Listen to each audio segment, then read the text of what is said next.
ত্রয়োদশ জাতীয় সংসদ নির্বাচনের প্রচারের সময়ে দেশের বিভিন্ন রাজনৈতিক দলের সুপরিচিত নেতাদের পাশাপাশি কয়েকটি সংসদীয় আসনের কিছু প্রার্থীও নতুন করে ব্যাপক আলোচনায় এসেছিলেন।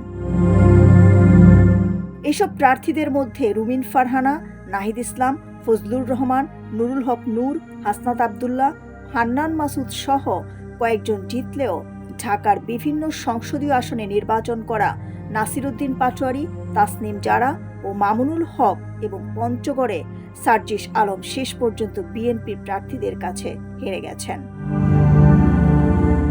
নির্বাচনে অংশ নেওয়া প্রধান দলগুলোর মধ্যে বিএনপি, জামায়াতে ইসলামী ও এনসিপির শীর্ষ ৩ নেতা নির্বাচনে জয় পেয়েছেন, তবে হেরে গেছেন জাতীয় পার্টির টিএম কাদের ও ইসলামী আন্দোলনের কেন্দ্রীয় নায়েবে আমির মুফতি সৈয়দ মোহাম্মদ ফয়জুল করিম।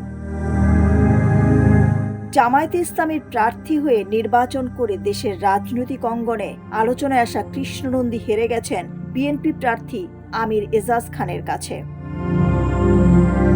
অন্যদিকে বিএনপির মহাসচিব মির্জা ফখরুল ইসলাম আলমগীর ও এনসিপির সদস্য সচিব আক্তার হোসেন নির্বাচনে জিতলেও হেরে গেছেন জামায়াতের সেক্রেটারি জেনারেল মিয়া গোলাম পরোয়ার ও জাতীয় পার্টির শামীম হায়দার পাটোয়ারি।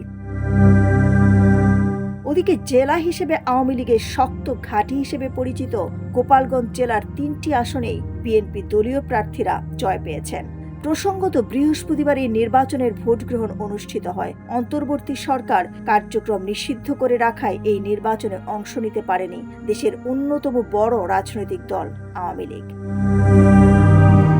নির্বাচনের প্রধান প্রতিদ্বন্দ্বী বিএনপি ও জামায়াতে ইসলামী একে অপরের বিরুদ্ধে কারচুপি, জালিয়াতি ও কেন্দ্র দখল সহ নানা ধরনের অনিয়মের অভিযোগ তুলেছে। ডেস্ক রিপোর্ট, সোনালী নিউজ।